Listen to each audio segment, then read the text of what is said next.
get to the money. Gotta get to the money.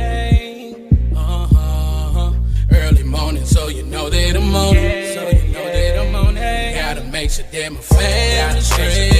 Gotta make sure that the kids in there. Gotta make sure that the bills is paid. And then let's get to the money. Get to the money. Early morning, so you know that I'm on it. And gotta make sure that my family straight. Gotta make sure that the kids in there. Gotta make sure that the bills is paid. And then let's get to the money. Get to the money.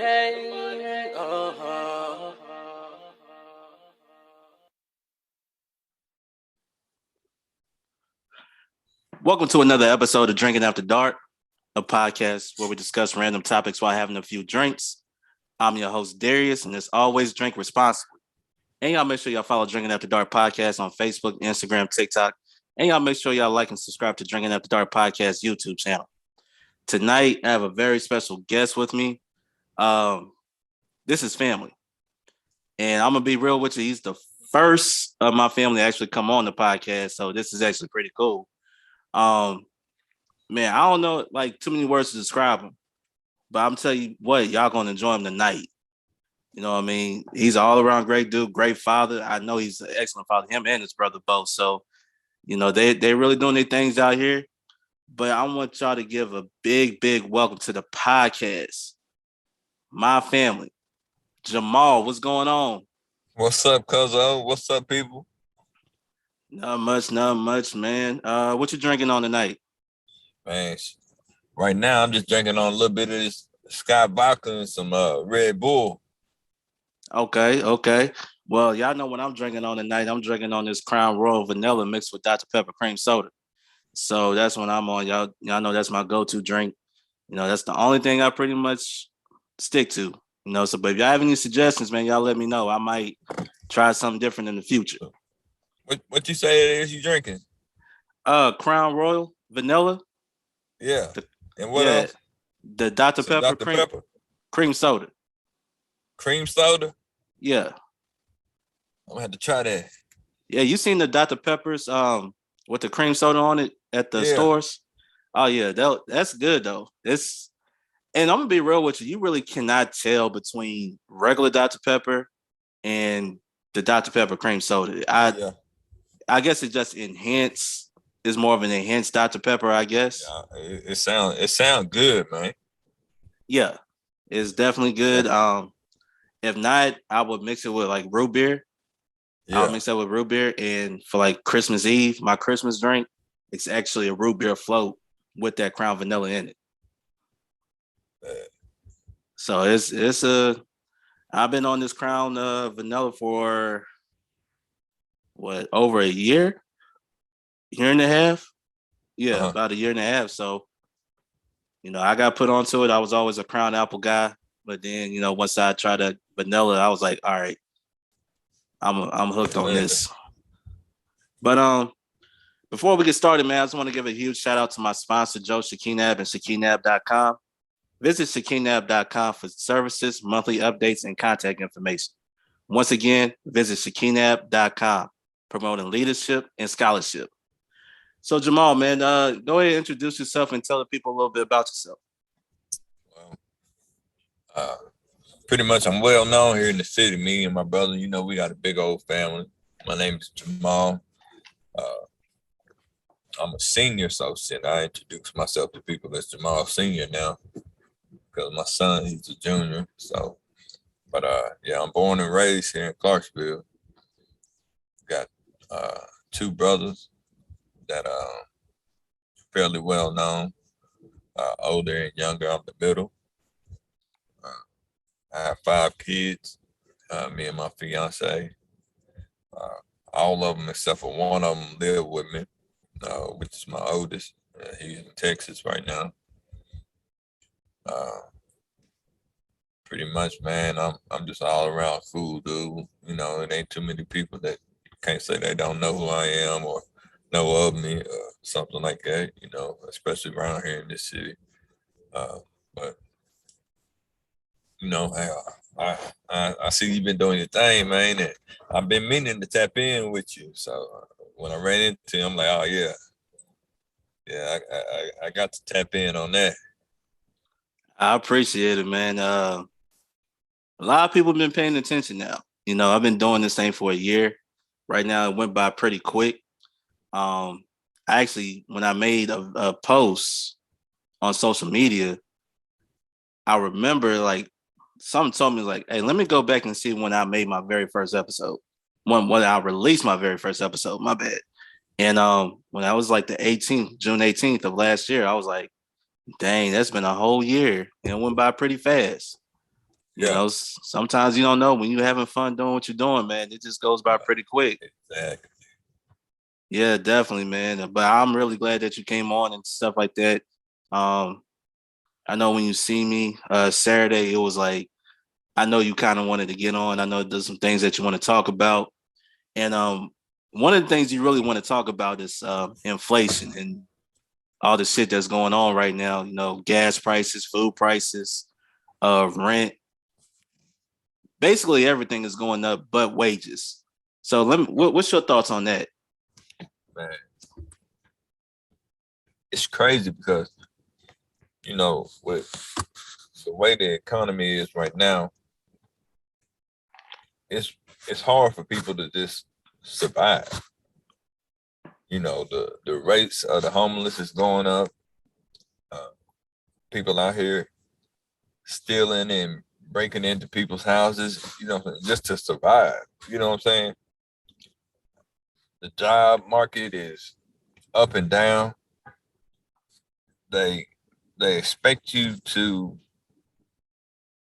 they expect you to, you know, cope with all these high priced items and stuff like that, but they don't compensate where you're working at.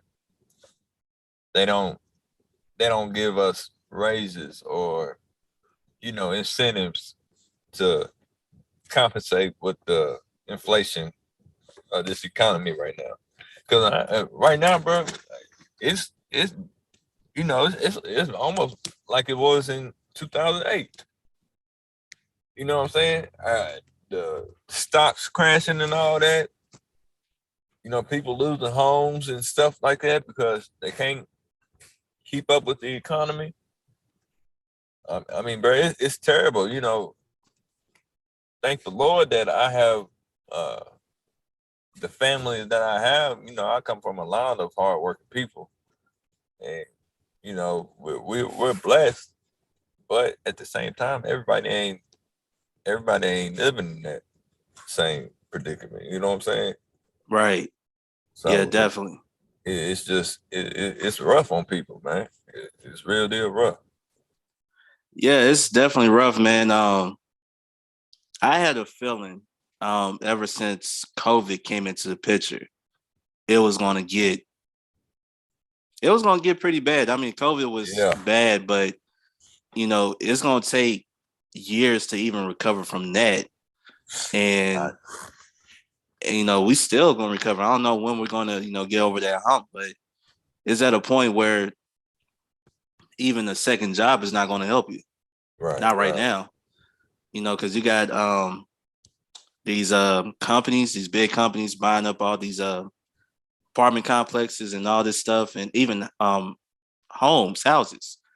And of course, you always hear the complaint. You gotta make 3 times the rent just to live there right. because they just increased the rent $400, $500, $600 out of nowhere.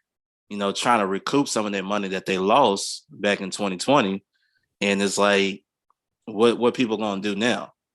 Exactly. So it's like, they always tell you, find another job, stuff like that. I like these jobs ain't even paying. Everybody can't find the other job, bro. Nah, they can't. I mean, that's why I always said this, man. If you got a talent, use your talent to make money. Because if you're trying to find a job, you have to understand you're competing with everybody for one job. Yeah, So if there's something that you can do to even bring in some extra money, just do it. right, right. No need to wait on this person to hire you. Yeah. Because they got to think about the overall aspect of that business. Right. You just got to worry about you. So if there's something that you can do, Right. if there's something that you can do, I mean, I don't care what it is. As long as you're doing it the right way, man, just go for it. Because I guarantee you can actually go out there if you really want to and make more than what they're offering you. Yeah. If you really think about it. So it's Right. it's bad. It's bad everywhere. I mean, rent, food, gas prices. It's supposed to. I know it came down a little bit, but you have some people out there saying it's going to get up to around $6 a gallon by the end of the summer. Yeah. So it's hard, man. I don't know how much it costs for you to put in your tank, but I know how much it's going to cost to put in mine. Oh man, trust me, I got a full-size vehicle, man. 3 rows just to fill that motherfucker up. It's about $80 right now. Yeah, that's about right. Yeah, it's about right. It's around I mean, that. my car is, it's around about 40, but that's just when it's just me. And 95% of the time, it's not just me. Right. You know what I'm saying? So, and that's another thing too. Like, even when you fill up your tank, I don't know what they doing with the gas itself, because it seems like they cutting that gas with something, and yeah, because it don't last. It don't last like it used to. Like, you could put 15 or 20 in there, it will last you a good 4 or 5 days. Yep. Even when it was around like $3 and some cent, it could last you for a few days. Now that gas will it's gone within 2 days. I mean, they running out of it, man. And they think we fools. That's what it is. They think we foolish. They think that people ain't gonna catch on to all the little crazy stuff that they got going on with cutting the gas and all that. Yeah, I know. Right. And I think it's a conspiracy going on right now. If you ask me, I honestly believe that I think they're trying to get all the money they can from it, because eventually everything's gonna go electric. Yeah. So ain't gonna be gas anymore. Gas. On something right there. Fuel vehicles. Yeah. So not saying that we still won't need gas. We'll still need gas for other things, but in terms of vehicles, even like lawnmowers and stuff, they're starting to go electric now. Yeah. So it's like they trying to get all this money while they can until it all goes electric, and they gonna put that money into everything electric. So once everything go electric, that's a big hit for the oil economy. Yeah, I mean, California, they already said they're doing away with fuel and everything like that. So California, they always try to be a step ahead or 3 steps ahead. Yeah. I never understood California anyway. Yeah, me neither. It's strange out there. Yeah, especially here's my thing, right? We live in Tennessee. Think about it. We live in Tennessee. There's no state income taxes in Tennessee. Imagine living out there in California. Yeah. You go out there to California, you got to pay the federal, you got to pay the state. So that's pretty much like city. That's like 40, around 45, 46% of your check gone. Yeah. And you think about the rent out there. We talking about small Clarksville. Just imagine what a 1-bedroom is out there. It is ridiculous out there. So it's like, I don't know, man. Like, my last episode, I was talking to my guest, Juanita, and I told her I might have to become a gigolo or something to bring in some extra money. I don't know. I told my wife, I said, baby, if it gets worse out here, we might have to make some ultimate sacrifices. You have to do something, huh? Gotta do something. We need about a good 4 or 5 streams of income to be straight. Because it's hard for one person. Like, I understand people have jobs and things like that. You work your full-time job. I mean, if your full-time job is paying you good money, you're good. Even if in this economy where we in right now, if it's just you by yourself, you're straight because your means. You're not living. If you're not living beyond your means, I should say, you should be good. But if you got a family and stuff, you got to think about as well. That's tough, man. It's like Tough. it is tough, man. And Tough. I like you brought up 2008. I remember 2008. I was in St. Louis at the time. Yeah. And I remember how much gas was there during 2008. I remember the housing market and all that stuff crashed and all that stuff, but it didn't feel, excuse me, it didn't as it is right now. Right. Because that plays a factor with how old we've gotten. Like back then, like I graduated in 2008. Mm-hmm.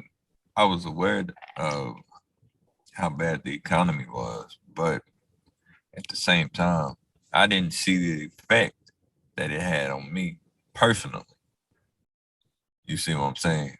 Because when you're a kid, you don't really feel that until you become an adult, and then you have responsibilities, and you start to pay attention to what's going out there even more. You pay attention not only to the economy, but you're also paying attention to politics and all that stuff that's going around, because it's going to affect you and your family. So, no, I'm with you. And like I said, the biggest difference between now and 2008, there was no pandemic going on. I mean, they probably had like a small pandemic. They was trying to scare people. It really didn't work. But, when COVID came about, shut down everything. I remember people was going out buying toilet paper out the ass.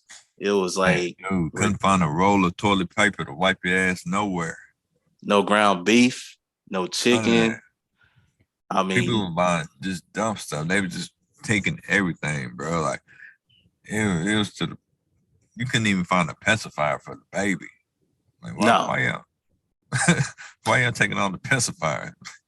I have no idea, man. Now you can't even find formula in the stores. Yeah. I mean, it's crazy out here. Because I thought when the pandemic first happened, when COVID first happened, I remember when they shut down the schools. My daughter was in kindergarten at the time. Yeah. And it was a Thursday. I remember because it was in March on a Thursday. It was thunderstorming outside, so I went to go pick my daughter up from school. She was in kindergarten at the time. And I went and picked her up, dropped her off every day at school. So I decided, hey, I'm going to pick her up an hour early because it's storming really bad. So let me go and get her out the way. And the next day, they were supposed to get out early for early dismissal. Man, about 4:30, I get a phone call. They saying they're going to close the school down. They're going to close. And I didn't know what was going on. Yeah. No, at that time, I wasn't paying attention to what was going on, especially in the news and stuff like that. I get a phone call saying, well, they're going to close the school down for the weekend. Next thing I know, come Sunday, they saying they were closing school for a whole week.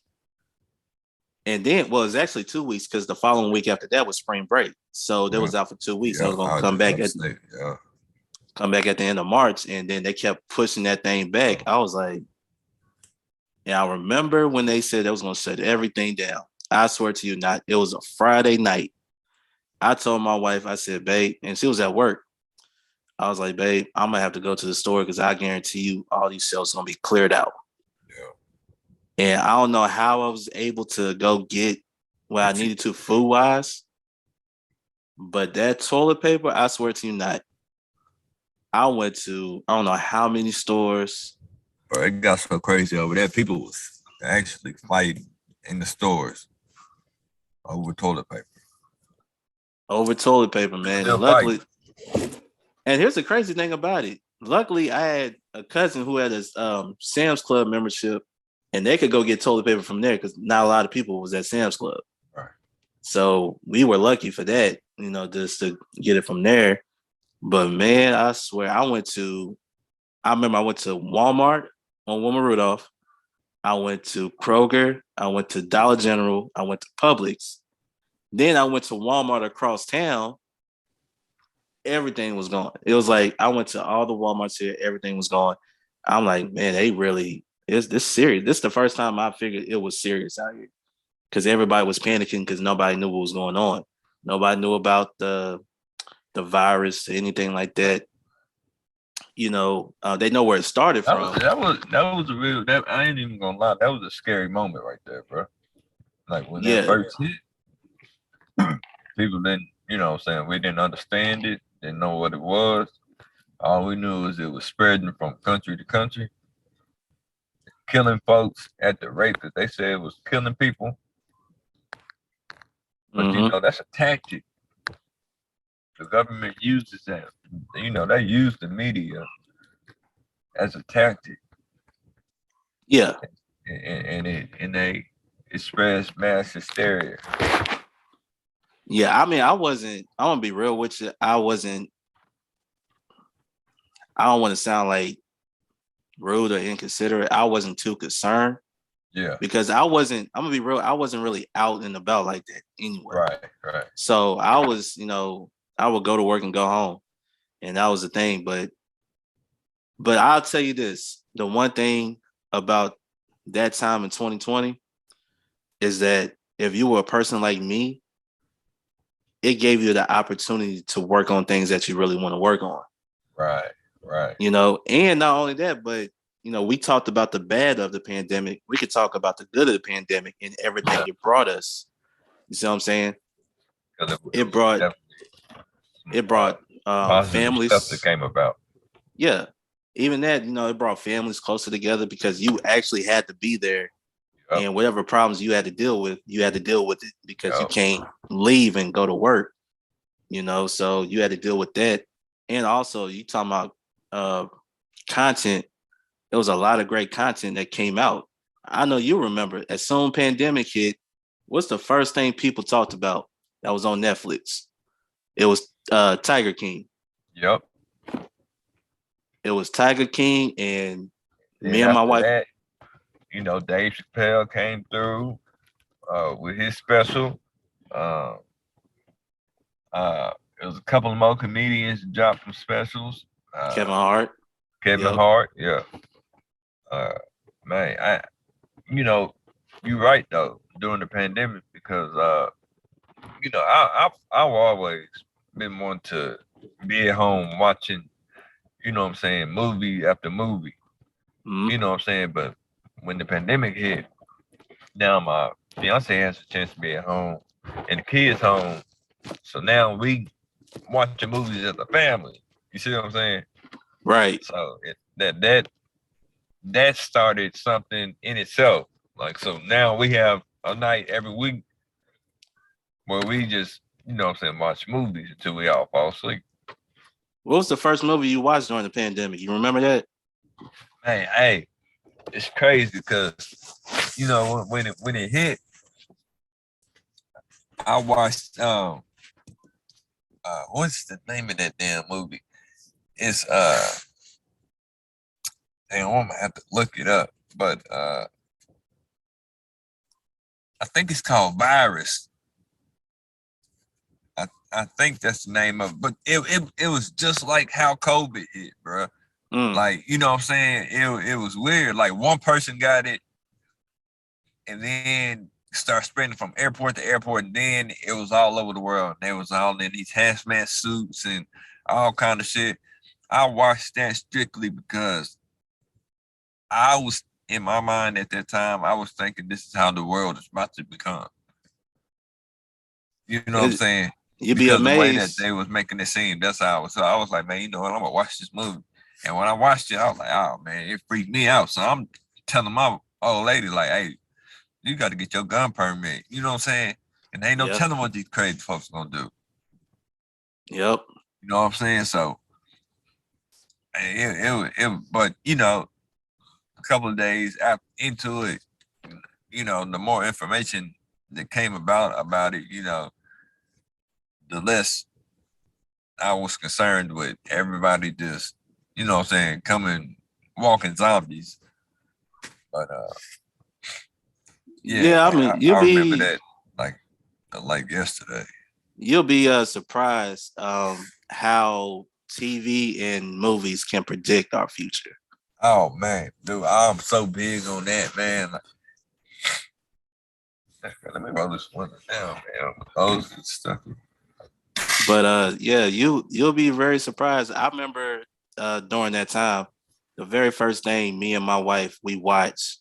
Well, not me and my wife. It was me, my wife, my nephew's sister-in-law. The first thing we watched was Trolls World Tour. Yeah, I think they were the first movie that went straight to like home theater where you could just rent it online yeah, through the I forgot what was it app. It was some it was straight to home. And when I heard they made like $120 million doing that, in the back of my mind, I was thinking the movie theater 120 million. straight to home. Straight to home. Like no movie theaters and nothing because movie theaters were shut down. You know, like I said, people couldn't go to places and they did that without, distributing the movies to all the theaters.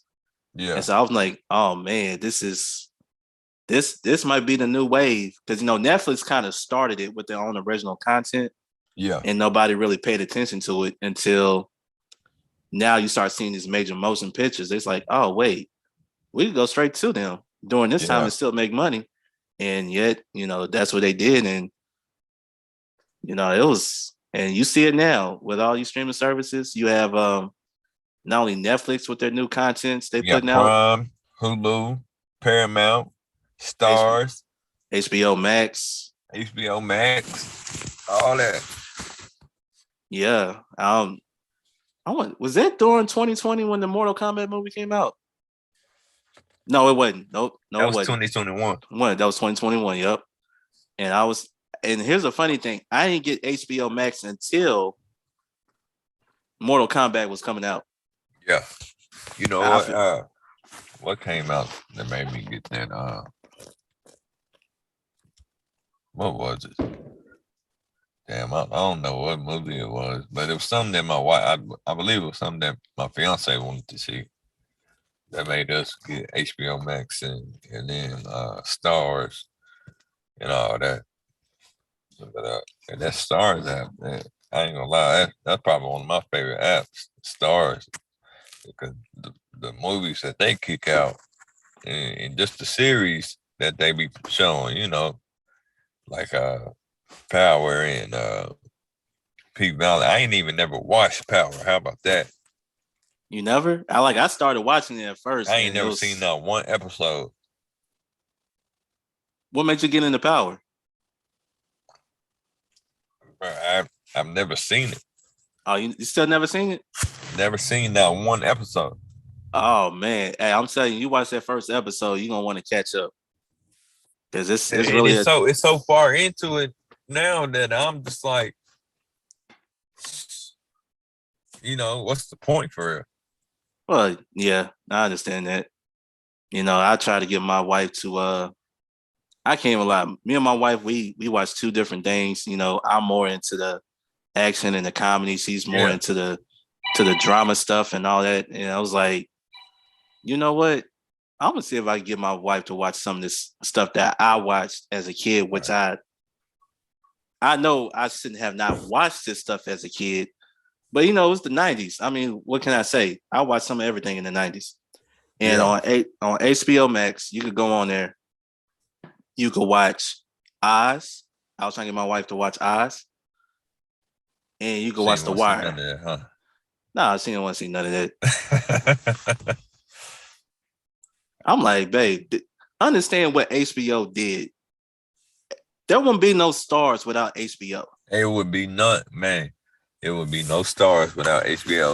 Like HBO set the had tone that, for Stars and Cinemax and all that other stuff to, wiggle their way in. yeah. And I said, like I said, I was a kid. I think Oz came out in like 97.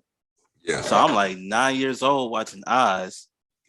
And then it's like, I went back and rewatched it. I remember I went back and rewatched it. It was it during 2020 or something like that? I think it was during 2020 because I was starting to run out of things to watch. And then to me, like the greatest show HBO ever put together, The Wire. I was just about to say that, bro. You talking about that? Talking about I was watching The Wire. You know, you're a little older than me. You and Omar the same age. Yep. You know what I'm saying? So I was a little bit younger, and me watching The Wire, it was just like,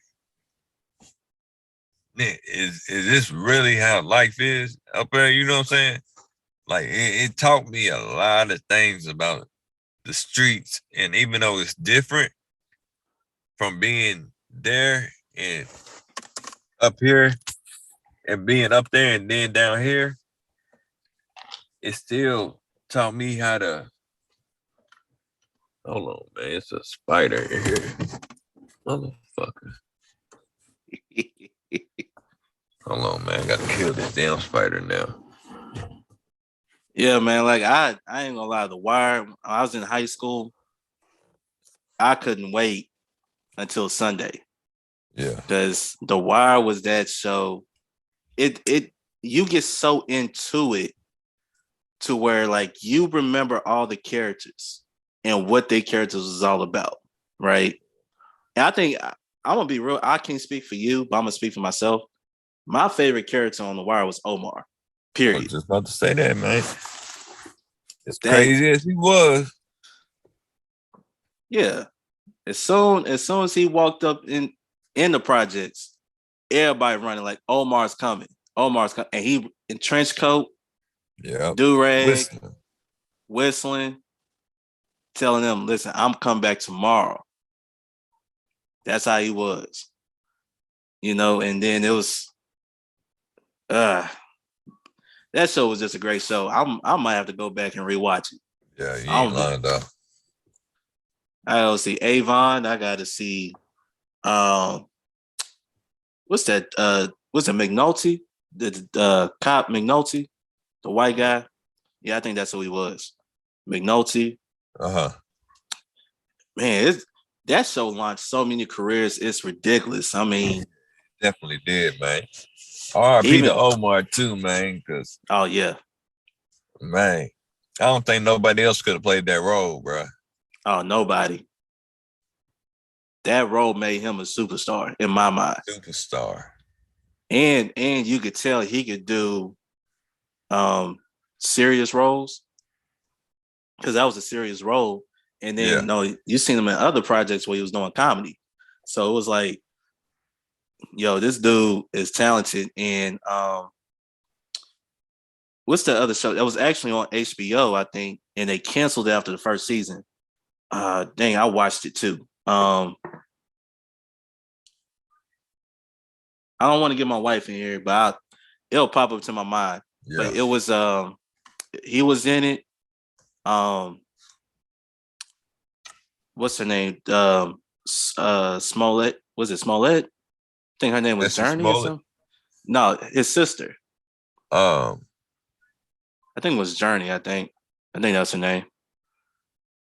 It's a lot of them. People don't know how big that family is. It's a lot of his sister she played in a lot of different stuff too, as a kid and adult. Yeah, definitely. And that show, oh man, I know the name is on the tip of my tongue. I watched it and they canceled it after one season. I'm like, why they do that? That show was so great, you know. But I'm just saying though, content like that, I'm trying to get my wife to watch. She don't want any part of it. I don't know why. I'm like, baby. I'm like, babe, you don't know what you missed out. This show was a cultural icon. Yeah. You don't understand. It was. I could probably get my wife to one of my fiance. I could probably get her to watch The Wire and Oz and stuff like that. But a lot of the action stuff that I watch, she ain't going for it. I mean that. No, I take that back. My wife will watch it. Like the Fast and the Furious series, she's into that. You know, she's not as into as I am. I mean, she's more into horror films and comedy. You know, I don't know if you are into horror films. That's my favorite genre. That's really all I really watch. like I said, I will watch action, but if I bring my fiance out here right now or any of my kids, they're gonna tell you all Daddy watches is horror all day.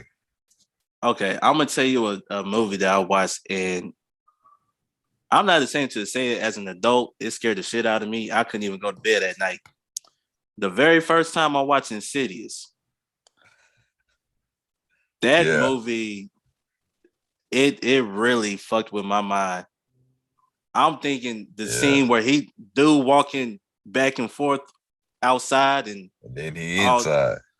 yeah, and I'm like, yo, what the world? And then at the end, when she took the picture and you saw the flag out, then when you watch the second movie, it started becoming clear, like the whole story and everything behind it. Yeah, But that first one, I said, babe, don't you ever show me no shit like that again. That freaked me out. Out of all the movies. What are you doing? And I don't get scared when it comes to horror movies, but when it came to that one, that was the one that did it. yeah. Hey, see, Insidious, all of them, all 3 chapters. Oh, well, no, it's more than that now. Yeah, it's more than that, but that Yeah, third, it's more than 3 of them. But but every after single last that, one of them, I watched on repeat. mm-hmm. I watched on repeat, and I've always been like that. I can watch scary movies and not bat an eye. You know what I'm saying? And I don't know. It's just something about it. But my fiance or any of the kids, nah, they ain't going for it. I'll tell you one movie that freaked me out. That the one movie that ever freaked me out, What was that? and it was The Exorcist. Mm. I watched that when I was a kid. And that was the one movie that I was just like, oh hell no. Because you know what I'm saying? She was like possessed Yeah. by some shit that could potentially be real. You know what I'm saying? Uh-huh. And it just, yeah. That movie right there, that man, that was some creepy shit as a kid. Have you ever went back and watched any of the old like horror movies that you've seen before? And when you watch it again, you're like, this is silly, man. This is like you start laughing at it because it's like at first, it was funny. Then you go back and watch it again, you thinking this is more of a comedy than a scary movie. Like Leprechaun, All of them. all of them. All the Um, Leprechaun movies. I knew Leprechaun was crazy when they went to Leprechaun in the Hood. I just knew Yeah, at that once they point. got to the hood out, yeah. I was like, yeah, this is was Ice-T in that movie? Ice-T was in it, right? Yeah. Yeah. I was like, oh man, they okay. When you went to the hood, it became a comedy now. I can't take y'all Yeah. serious. Even Yeah. as a kid, I was like, yo, why are you chasing that dude from New Jack City? Ain't that a cop? Right. I don't know. But I know one of those shows too, Tales from the Crypt, that used to come on at night. I used to watch that for Yeah. whatever reason. That show used to scare the shit out of my sister. Man, I'm talking about just the music. Mm. And then especially when that nigga popped up out that damn coffin. Man, Oh she yeah. was shit herself. Oh man, that's you know what? The funny thing is, a lot of that stuff back then it didn't scare me, but I don't know what they, with the course of time, technology has evolved. Yeah. So when you go back and watch some of the old stuff, it don't really mess with your mind like that. Right. Yeah. But now, when you think about how far we have came along so far with technology and it's still evolving, it's at a point where it's like, yo,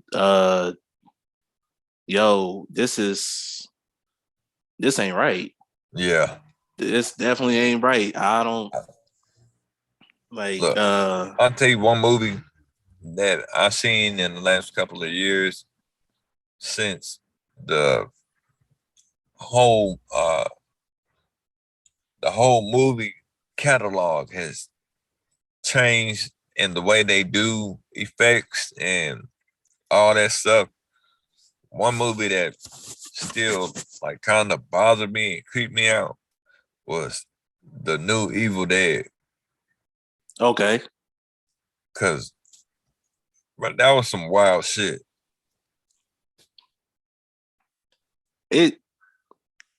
Yeah, I would agree. It was pretty wild. See, but here's the thing too. I'll be noticing about horror movies, and I would tell my wife this.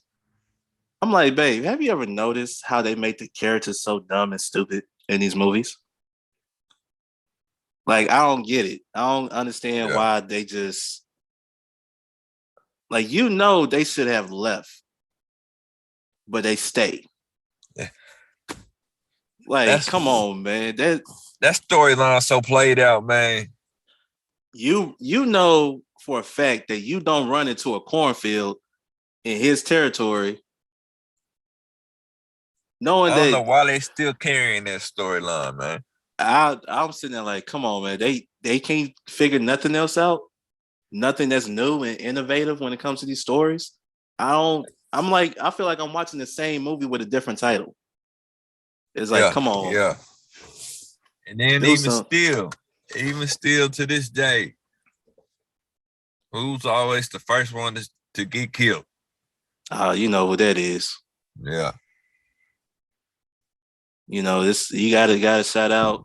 That's why I appreciate Anaconda.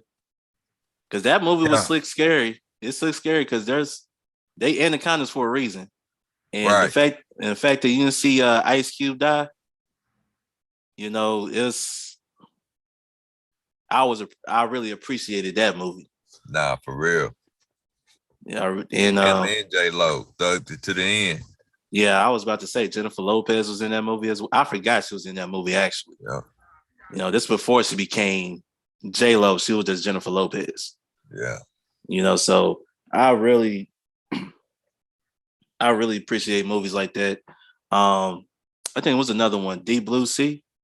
Yeah. I think that's another one. LL, yeah, he thugged it to the end too. Yeah. Yeah, but I'm gonna tell you right now, I think the new wave of with the genre of the horror, you see Jordan Peele, he's coming and he's bringing a whole different feel to it, right? Because it's making you think, right? It's like he's brilliant, man. He is absolutely brilliant. Yeah, I think we need somebody like him to really break into that genre and bring something new to the genre, you know, because he's coming from a different perspective. And that's crazy because you would have never thought somebody like him would be able to, you know, go so deep into movies and make you think the way he makes you think because he's a comedian.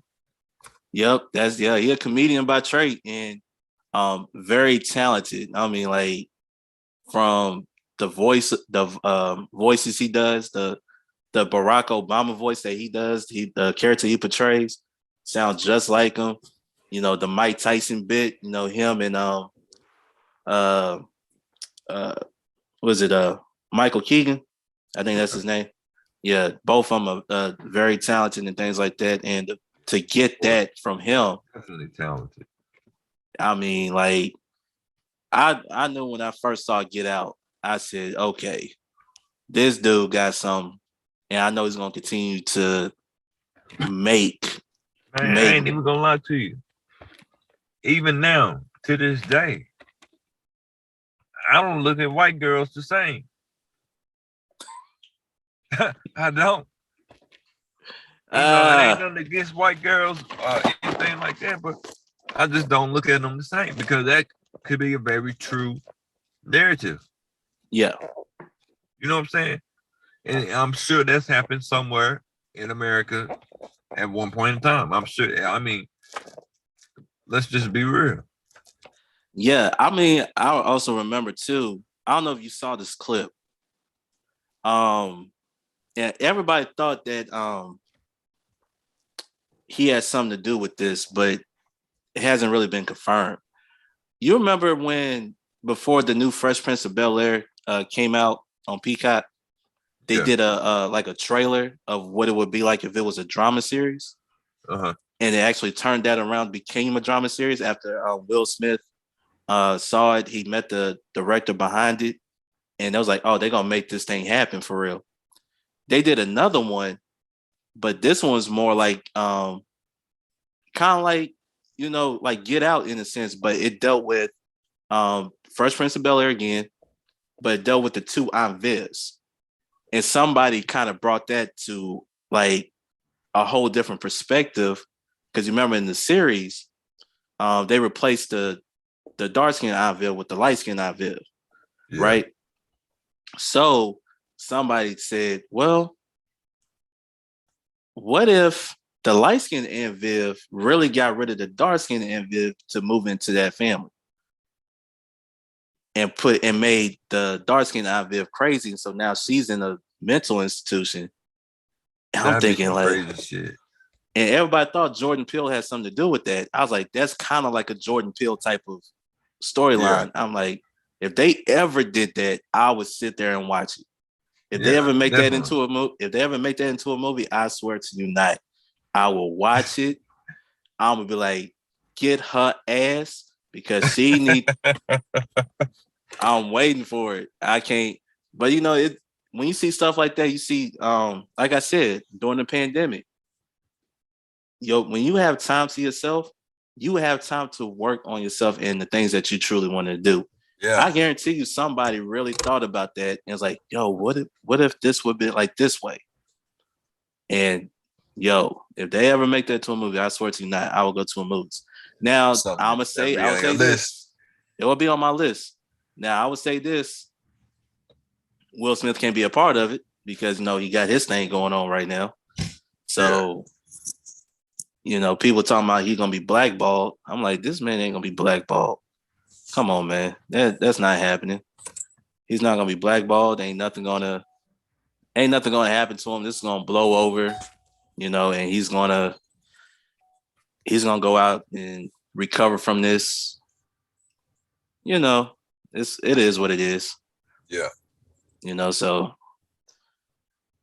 But if he's able to get back in the good graces of Hollywood, which I'm pretty sure he will be, he should really think about that after he finished. Because I think he was filming in the middle of doing the new Bad Boys movie, and that production got put on hold because of the whole Oscar slap thing. You know what? I'm glad you brought that up too. What's up? Let me ask you. Was Will Smith right or wrong for going up there smacking Chris Rock for saying something about his wife? He was absolutely wrong. I'm going to tell you why he was absolutely wrong. And there's so many different reasons why, and all of them are true.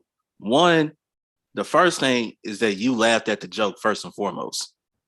Yep. And then you looked at her reaction, and then you went up there to defend her honor. That's not how you do it. Secondly, if you're not going to commit a crime, which is basically what it was. It's simple assault. You're not going to do that on live TV, right? So if you're going to have a problem with somebody like that, you wait till the cameras are off, or after the show, y'all go to a room or something, and y'all handle that for like 5 minutes or so, and whatever happens, but it's out of the public eye. Here's another thing. Because you slapped somebody, what you did was you took away the attention of everybody else who was there for the first time. Yeah. Like nobody's ever heard of. You got people who have been nominated for the first time in their careers, whether it's directors, writers, producers, the actors, and everybody's involved who's their first time being there, and this is their moment. Now, people won't remember that because of that particular slap. It will never not be, just the Oscars that Will Smith attended. It will always forever be that time Will Smith smacked Chris Rock at the Oscars. And not only that, if you're going to smack somebody, you got to smack them hard enough to where they they knees buckled. Oh yeah.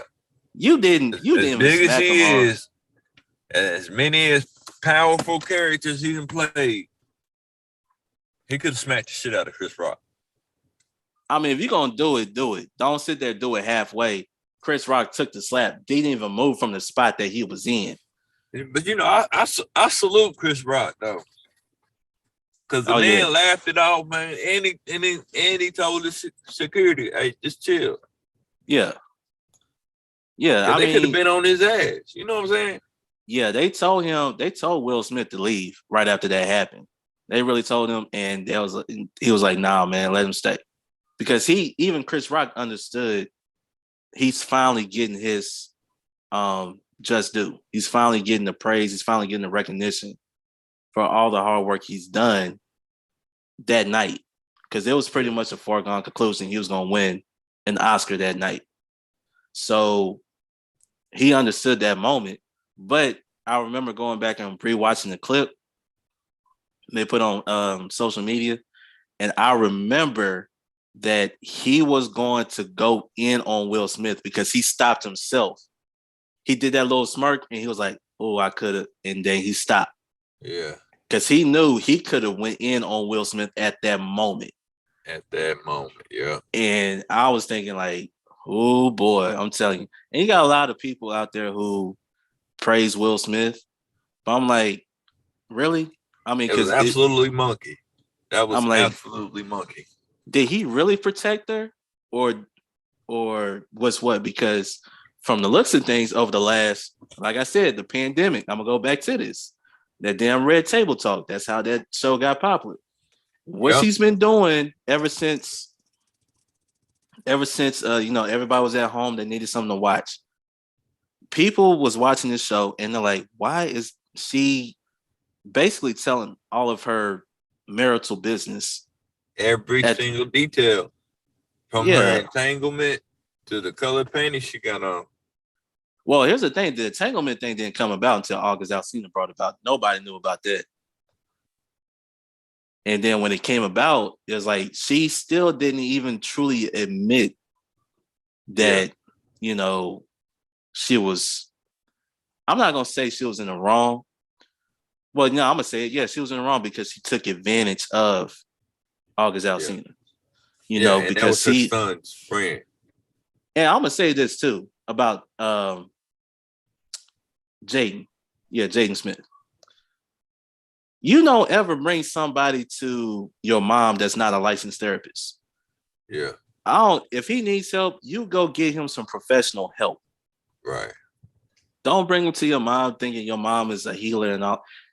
Your mom is still broken. Okay? Completely broken. Yeah.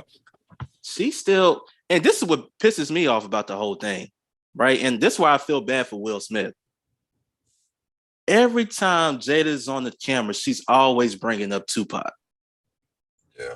To the point, her own daughter wrote a letter to Tupac asking, "Can you come back and make my mom happy?" Did he come back to make her mommy happy? I'm like, yo, if I'm a man in that situation, I don't know what I would do, but one thing to keep me out of jail is just packing my things up and leave. Being gone, yeah. Yeah. I cannot. I absolutely agree. I cannot. And when she even I think with her one of the episodes that she did a couple of weeks ago, she talked briefly about the Oscar slap, and she kept bringing up it's time to heal. Whose time is it to heal? Because somebody is not healed yet, and we all know it's you. Yep.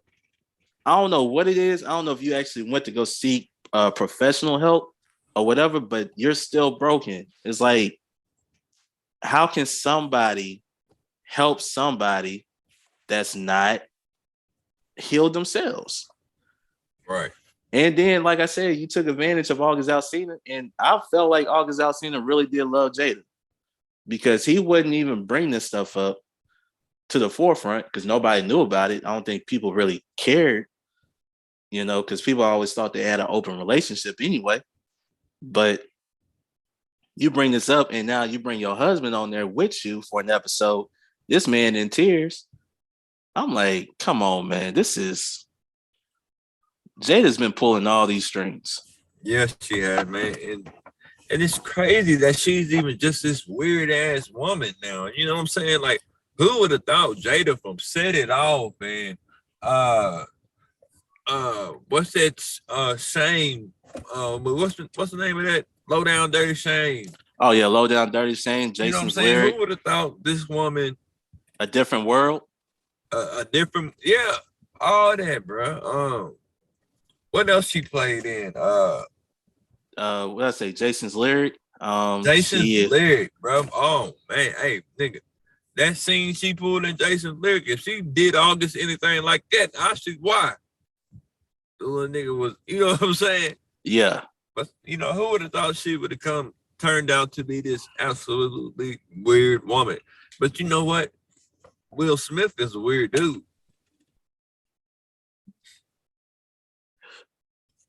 In a way, I kind of see that. I mean, I think because it was so funny though. When all this stuff was going out, everybody was bringing up his first wife into this.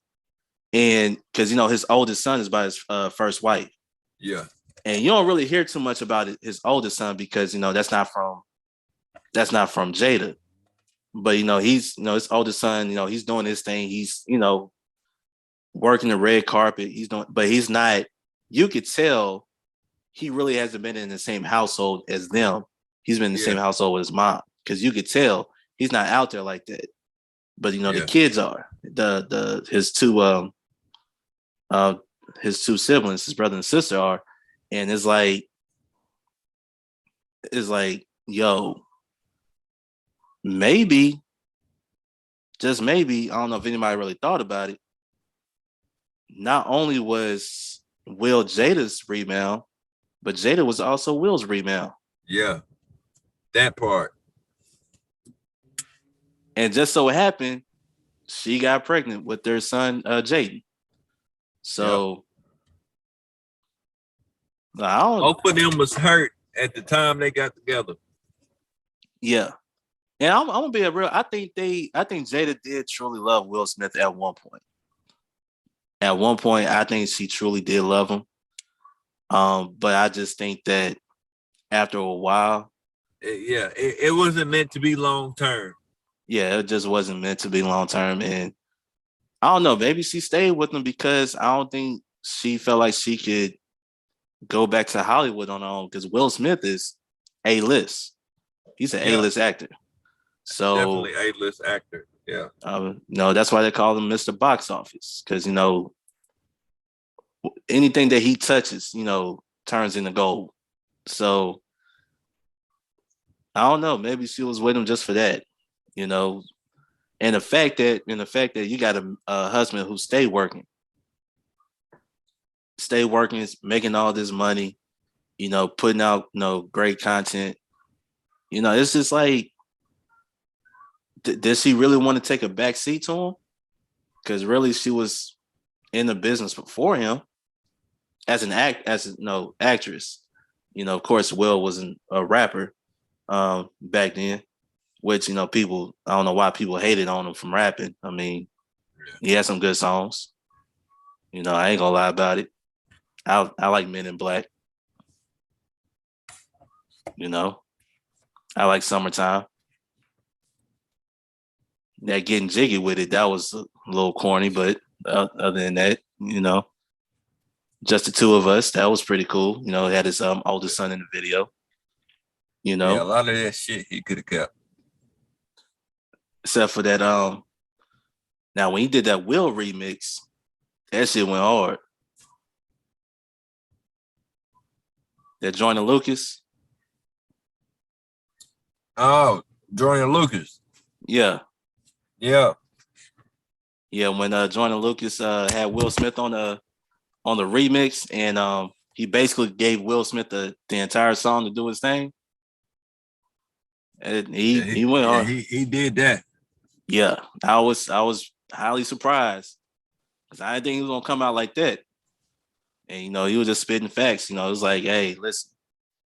But he also, you know, he's a talented individual, man. He's a talented individual, man. A brilliant mind. You know, a lot of people don't know how brilliant he is, and it's just a shame that he has to go through this in the public eye. You know, it's not in private. It's because you know he has a wife that keeps it public. So I just hope the best for him. Yeah. You know, stuff like that. It's a doggone shame we gotta see somebody that we love growing up going through this. Yeah, you sure right. Cause I ain't gonna lie, man. Will always go down in my books as one of the greatest to do it. What's your favorite Will Smith movie? Bruh, it's between 7 pounds and it's between 7 pounds and what's the movie he did with his kid? Pursuit of Happiness. Pursuit of Happiness. That was a humble Will right there. Yeah. I haven't seen King James yet. No, I haven't seen it either. But as of right now, between them two movies, like 7 pounds, I had to watch that a couple of times to actually get what, you know what I'm saying, what his concept or what was the meaning behind what he was doing. Oh, you didn't get it at first? Yeah, I did. But then again, I was like, why in the hell would he do that? You know what I'm saying? Yeah. So, yeah, it took a couple of times. But yeah, that was between them two movies right there. Yeah, I mean that 7 pounds. I remember when I first watched it. At the end, I kind of understood why he did it. You know, and if anybody who ever watched that movie, it actually had a message in that movie without really telling you what the message is, because this was at a time where nobody was talking about texting and driving. Yeah, and the fact that he was down on his phone texting, he didn't look up, and he killed 7 people, including his woman. So it's like he carried on that guilt to where he's like, you know what? I'm gonna find 7 people and I'm gonna give them something that. and you know what? You just filled in another blank for me because I didn't realize he killed 7 people. Yeah. So you know, one got the eyes, one got the heart. What else? The other one got. I think somebody got, was it kidney or liver? Yeah, something like that. One of them was on dialysis. Yeah. So it's so basically this is his way you know, making up the fact that you know he did what he did because he, you know, technically it was his fault, you know. So it's like, hey, I gotta make this right somehow, some way. And we have that electric eel. No, he put in the bathtub with him. Yeah. Yeah. I was like, that was that was that jellyfish. That jellyfish, yeah. That's what it was. And you know, it just, boy, it's like going to the electric chair. You put that in the water with you. Yes, it's gonna get you. But it was a great movie though. It's a great movie. I would say for me, Enemy of the State, to me, that's one of his better movies. Now, I'm not gonna count Bad Boys. I'm not gonna count it because I can watch. I ain't trying to add Bad Boys or anything like that in there. Because that's the whole, because that's a franchise, so that's a whole different conversation. But Enemy of the State and I Am Legend, I would say. Oh yeah, I Am Legend too. Yeah. That's definitely in my top 5 of his movies. So. Which was kind of funny because he was working on I Am Legend too. It was like, yo, he got these projects in the works, and man, dude, come on, man, you can't slap nobody. I still haven't even realized the impact of his Oscar shenanigans on what it cost him, because I didn't know he was in the midst of making all these good movies. Yep. They had to pull.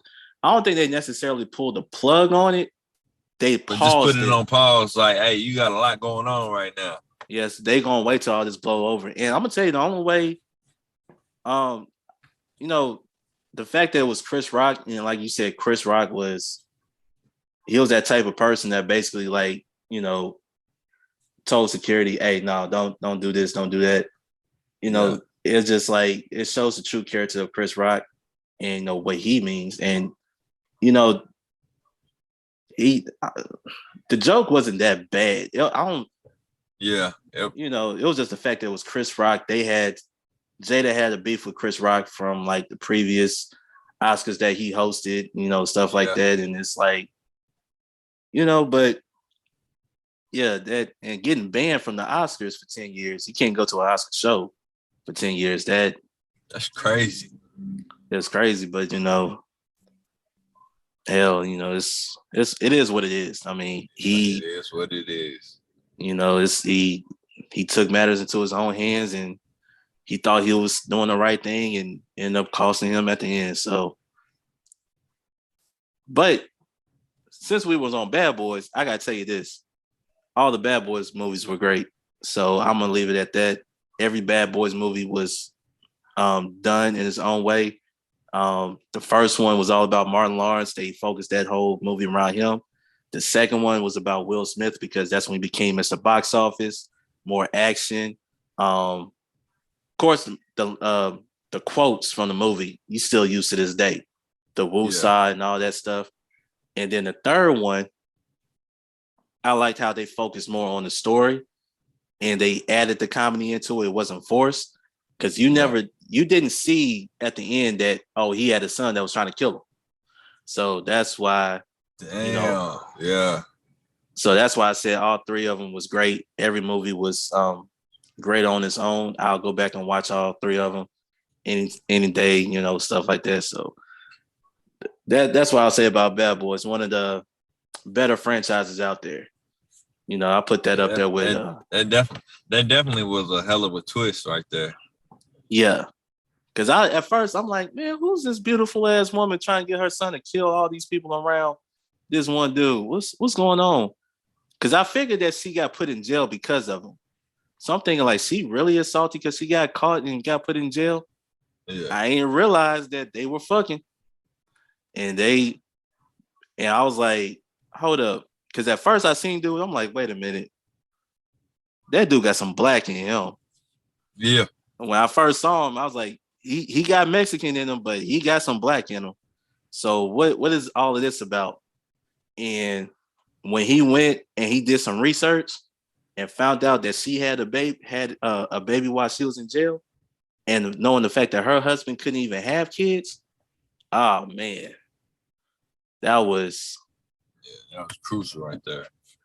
I was like, man, the player done got a kid. I knew eventually you'll have a kid somewhere. It was gonna catch up with him eventually, man. Yeah, it almost did too for his life. That's life, all right. That's life. Because he shot him first. Yeah. Yes. Shot him first, and crazy. Mama got mad because said, no, you're supposed to kill him last. I want everybody else around him dead. Yeah. They killed his captain. Like, come on, man. Killed the judge. That right there, that was major. That hurt me. I was like, come on, he gotta go. Out of all people in this franchise, he's the one. Yeah. Oh man, I was so hurt by that when he got killed. But it's part of everything. The judge, the lawyer, all these people got killed. And I'm like, what is this about? Then it was revealed, she fell in love with the young undercover cop, and they were lovers, and the child came about, and when she found out he was a cop, that was that. But hey, great movie. Hopefully we can see the new Bad Boys soon, because that's a great franchise. Definitely. Great franchise, and one of the best ones. Yeah. I will put Friday up there, but they haven't made they've been talking years, but it won't be the same because a lot of people have passed away. Yeah. In the Friday franchise, so it's like, and besides, I don't think Chris Tucker will ever come back. They've been saying that for I don't know how many years now. I don't think he's. I think he did Friday and He basically didn't want just that image on him after that first one. So nope. He went on to move to that Rush Hour franchise. So and that Rush Hour franchise was something. That did a lot for him. I forgot about that Rush Hour franchise too, because that made him an international star being with Jackie Chan. Yeah.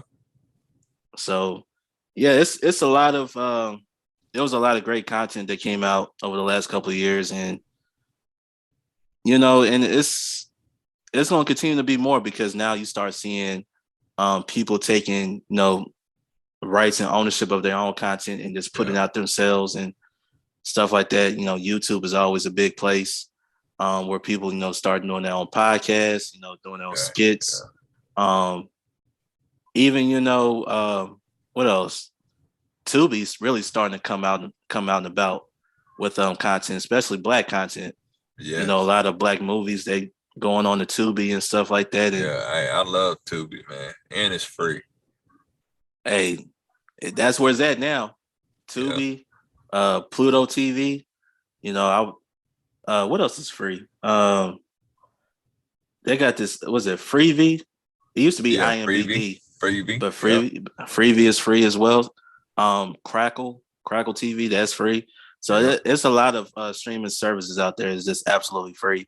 But if you like me, if you like sports, then of course you have to go get your little cable and stuff like that. But it is what it is. And shout out to the Golden State Warriors for winning the championship. I just want to say that. Oh yeah, definitely shout out to them, man. I ain't really a fan of them, but man, they put in work this year. I called it right. I can't even knock them. They definitely put in work. Me and my boys. Grabbing this phone, boy. Me and my boys, right. Me and my boys, we was talking about it. James Bolden, Sherman Green, we talked about it. And we all had Golden State winning. I had them winning in 6, which they did. I know a lot of analysts and experts had Boston winning. I was like, you know what? Boston ain't got the experience. Because, that first game, it was, they came back in the fourth quarter and won. Game 2 was all Golden State. Game 3, Boston won.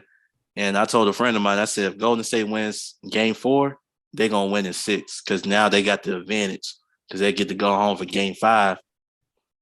Steph Curry had his worst game in the series. They still won by double digits. And I said, they're going to close it out in Boston because Steph Curry ain't going to have that performance. His legacy on the line, too.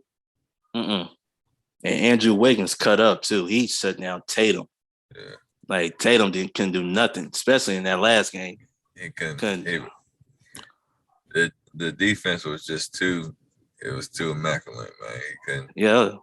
Yeah. And that's the problem when you don't have a true point guard on your team.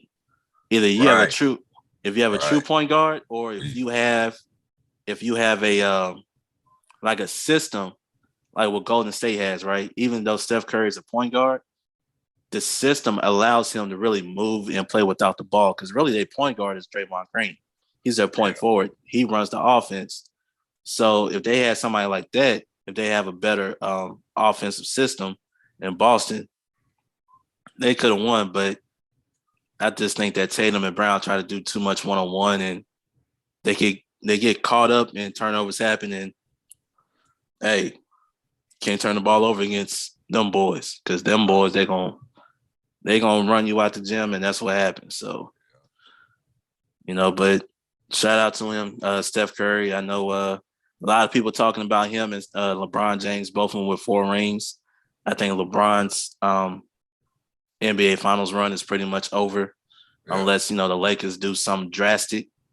But I honestly do see Steph Curry getting one more ring before he retires. He might not be the best player on the team at that point, but he'll still be the most important. And I see him getting 5. Yeah. So I can see that.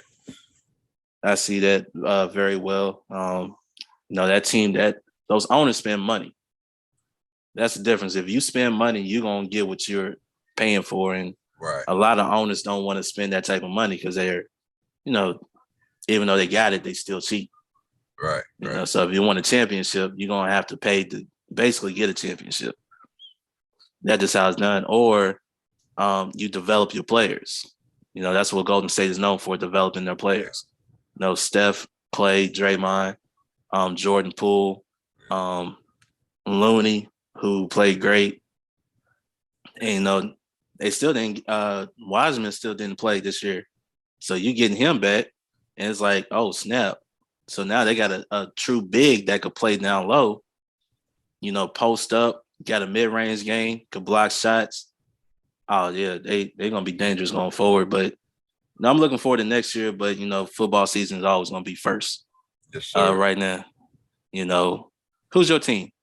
I'm a hometown type of guy, man. Titans is my team, ride or die. Ah, shit. You one of them? Man, listen, man. I'm okay. Before we get out of here, I gotta say this. Okay, I don't understand why my family on my dad's side don't like the fact that I'm a Steelers fan. Hey, do you, bro? Listen, every time, here's the funny thing. Was it this past season? You know this, right? The Titans had the number 1 seed in the conference going into the playoffs. Who did they lose to? The Bengals. The Bengals, bro. I was watching that game because I said, you know what they're going to do? They're going to try to put the ball in Tannehill's hand to make them win the game. It ain't going to work. It's not going to work. Knowing the fact that you had 2 running backs that was killing the Bengals. Man, bro, turn them up. And the defense was getting after the quarterback. I think they had like 6 or 7 sacks that game. That Bengals offense couldn't do nothing. But you put the ball in the wrong man's hands, and that's what cost them the game. The moment they got that interception, kicked that field goal, I said, oh, well, that's it. Bad coaching. And I said something. I said something smart on Facebook. I ain't going to lie. Even though we made the playoffs, we didn't deserve to be there. We got in because another team lost. Yeah. And I knew we was playing the Chiefs, so I was like, oh, we're going to get blown out. Ain't no point in me watching this. Yeah. And eventually that's what happened. But I knew we weren't going to go anywhere. The fact that we made the playoffs was a shock to me. Right? And it goes to the fact that, we have a great coach. Mike Tomlin is a great coach. He's always been a great coach, right? No losing. I ain't gonna lie. The Steelers has always been one team that I always got nervous about, man, because they ain't just no pushover team, man. Nah. So and I remember the last time they got great coaching. They got an awesome quarterback, man. Like, well, he hasn't been awesome in like 4 or 5 years, but the defense is what kept us alive the last couple of years. It was our defense. Yeah. Because at first it was our offense with, Le'Veon Bell and Antonio Brown. But when they left, it was like, oh, crap. So luckily we had a defense that carried us and everything, especially when it was down to our third string quarterback, who couldn't do anything. They got rid of Josh Dobbs. I don't know why they got rid of him. He was, to me, should have been the backup, but they got rid of him to put Mason Rudolph in there. So I was like, oh, we need a mobile quarterback. That's what we need, somebody to make plays. And Mason Rudolph can't do that because he's a stationary quarterback.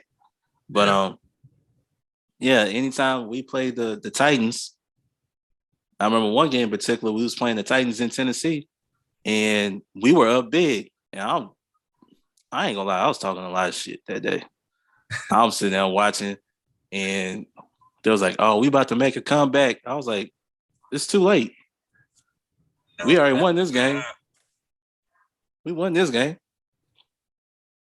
Then I was like, I'm telling everybody else, I was like, listen, I cheer for the Titans too, as long as they don't play my Steelers. Yeah. If they don't play my Steelers, I'm cheering for the Titans. But you play against my Steelers, I hate to tell you this. I'm riding with my Steelers, man. I mean, it's only right, man. That's your team. That's my team. Look, and a bro, lot of, hey, be true to who you are, man. I don't give a damn who you cheer for or anything like that, man. Hey, but when it comes to me, I'm a diehard Titans fan. yeah, I've been a fan since they was the Oilers. I still got a damn Oilers jersey in there. Which one? Damn. Who's that on that fucking jersey?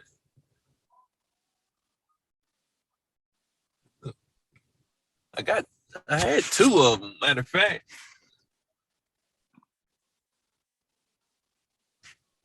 Was it the Tennessee Oilers or was it the Houston Oilers? Nah, it was the Tennessee Oilers. After they came from Houston. Houston, yeah. I'm trying to remember who it is. Was it offense or defense? Man, don't give me the line, man. I had to go in there and dig in the clothes just to remember who was on that motherfucker. Because I remember the Tennessee Oilers jerseys. I remember the Steve McNair. I remember the Eddie George jerseys. Who else had that jersey? I remember somebody had a Frank Whitecheck jersey. So that's one team It might be George, man, but I really can't recall it right now.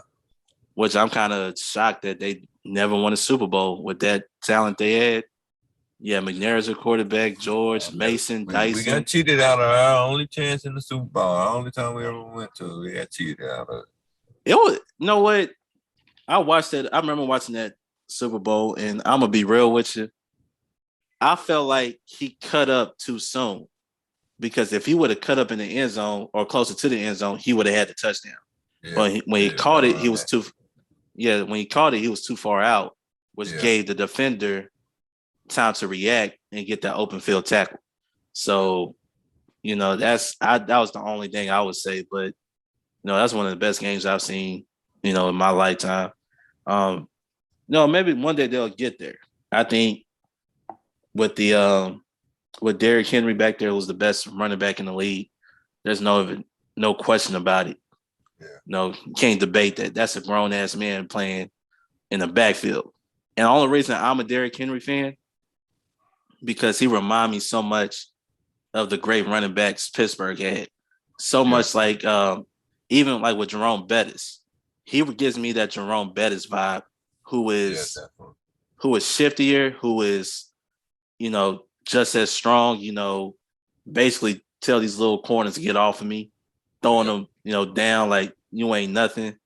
Running over people. He has more speed than Jerome Bettis. Open field speed. But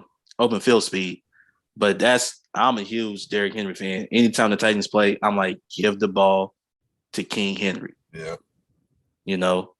Especially on my fantasy league too, because I only have 2 Pittsburgh Steelers on my fantasy team, which I won my fantasy league. So that was really dope too, winning, 500. That was my first time playing. So yeah. But it's one of those things where Titans will get there. I think one of these days they will. I think if they understand that the running game is going to carry you and have that, continue to have that play action going on their offense, they'll definitely get to the Super Bowl and, maybe win one. And then, I'll give the proper respect to all the Titans fans that y'all could talk because y'all got one, but it ain't 6. I'll tell you that right now. You got to get one to talk to me. You got to get one. We'll get there, bro. Definitely, man. Oh, man, I ain't gonna lie, man, this was fun. Yeah, definitely, man. This was definitely fun. This was fun. Before we go, I just want to make an announcement real quick. If anybody would like to sponsor Drinking After Dark podcast or even advertise on here, please send a DM to Drinking After Dark podcast on Facebook or on Instagram, and I'll go over details with you. I'm growing this platform, man.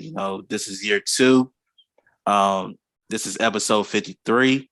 So I'm really, growing this platform, man. I'm taking this thing far, man. You know, I'm having fun with this. I'm having great conversation. You know, y'all know me. I'm not about the drama, not the BS. You know, it's all about having fun, having a couple of drinks, and just talk about whatever. So as y'all see here tonight, before we go, Jamal, man, is there anything else you want to say before we go? Any last words? Man, I just want to say thanks for having me on here, man. It was definitely a pleasure, man. Not only just being on here, but just catching up with family. You know what I'm saying? So, we Right. definitely got to do this more often, man. I definitely don't want to be no stranger to the show. So Yeah, man, we gotta get more family on, man. I gotta get your brother on too. Get both of y'all on. Get both of y'all on, and I want to do more content where I have multiple people on, and make it more interesting. So yeah, it just. But this is always cool, man. This is always fun, and like I said, I'm gonna keep doing this because I'm having fun with it. It doesn't feel like don't even feel like work. It feels like another outlet because I used to, because you remember back in the day, I used to play ball like all the time. Yeah. Right. Yeah. And that was my pretty outlet. damn good at it too. Yeah, appreciate it. And after basketball was over for me, I didn't really have another outlet. And I found this. I was supposed to start this podcast years ago. Never had the time to do it. Yeah.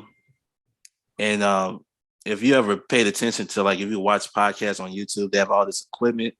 I didn't know you didn't have to have all of that. Only thing you needed was a phone, like a ring light, Yeah. Or if you already had good light in your home, and just something to bring to the table. That's it. That's it. So that's what I'm doing here, but it will grow, man. I have a vision for it. Grow, bro.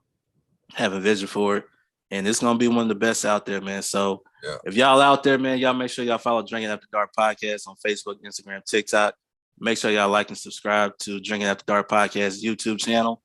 Let's get these subscribers up, man. I definitely want to get up to about 1,000, at least by the end of the year, so we can keep growing from that. I only been on YouTube for a few months now, so I'm really trying to get these numbers up, and just appreciate all the love and support. All the love and support. Continue to tell your friends and family about Drinking After Dark Podcast. No doubt. And I'm telling you, man, we're going to the top, man. I really want to put the 931 on the map, and make this city proud, to be honest with you. So, but we're gonna go and get up out of here. Also, 2 new episodes are uploaded every Friday, so y'all check that out. Y'all can check it out on YouTube, Anchor, Spotify, Apple Podcasts, and Google Podcasts, or whatever you listen to podcasts. But until next time, I'm Darius from Drinking After Dark Podcast. Thank you, Jamal, for coming on, and we out. Peace. Gotta get to the money. Gotta get to the money. Early morning, so you know that I'm on it. Gotta make sure that my family straight. Gotta make sure that the kids and me. Gotta make sure that the bills is paid. And then let's get to the money. Get to the money. Early morning, so you know that I'm on it.